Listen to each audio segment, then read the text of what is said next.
Life is slowly returning to Mosul's old city. 2.5 years after a devastating battle left it in ruins, some houses are finally being rebuilt. Ala Eddin's home was partly destroyed in an airstrike. The damage was less than 60%, and so he qualified for a rehabilitation project run by the United Nations Development Programme. He's grateful for the support, but blames the government for the slow pace of reconstruction and the lack of services. We live in injustice. Our country is rich. We have oil and countless blessings, but it's not in the hands of the citizens. Why is it only the organization who are coming to help us? You, the government, I ask you, who brought this failed, corrupt government? They are thieves who were put in power. They didn't do anything for us. And still, the family is lucky to soon have a roof over their head. Some parts of the old city remain level to the ground, the result of a relentless campaign of coalition airstrikes. The Meydan area is where ISIL made its last stand in July 2017, and since then it has remained virtually unchanged.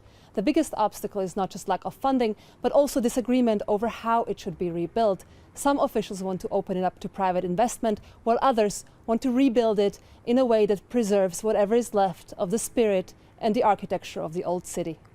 Residents whose houses have been completely destroyed are entitled to government compensation, but less than 5% of the 33,000 claims submitted in this province have been paid out so far. This family lost their house in an airstrike. Since then, they've rented this rundown apartment in East Mosul. Last year, the government finally agreed to pay compensation, but only a third of what they paid to construct it just 5 years ago. And even that money has yet to be processed. When this paper was issued, we were shocked.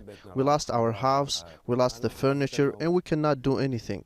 And I understand there is no benefits to appeal. It will cost more money. Whatever they told me, I will accept. This is our fate. Nineveh's new governor, the third person to hold that post in just 2.5 years, admits the government made mistakes. The stifling bureaucracy has affected the pace of construction.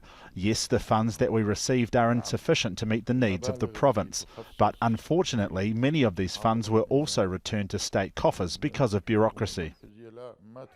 The mounting feeling of neglect is reminiscent of 2013, when thousands protested in Mosul against corruption.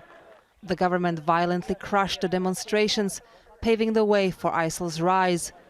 People are no less angry now, but they say they are too exhausted simply trying to survive.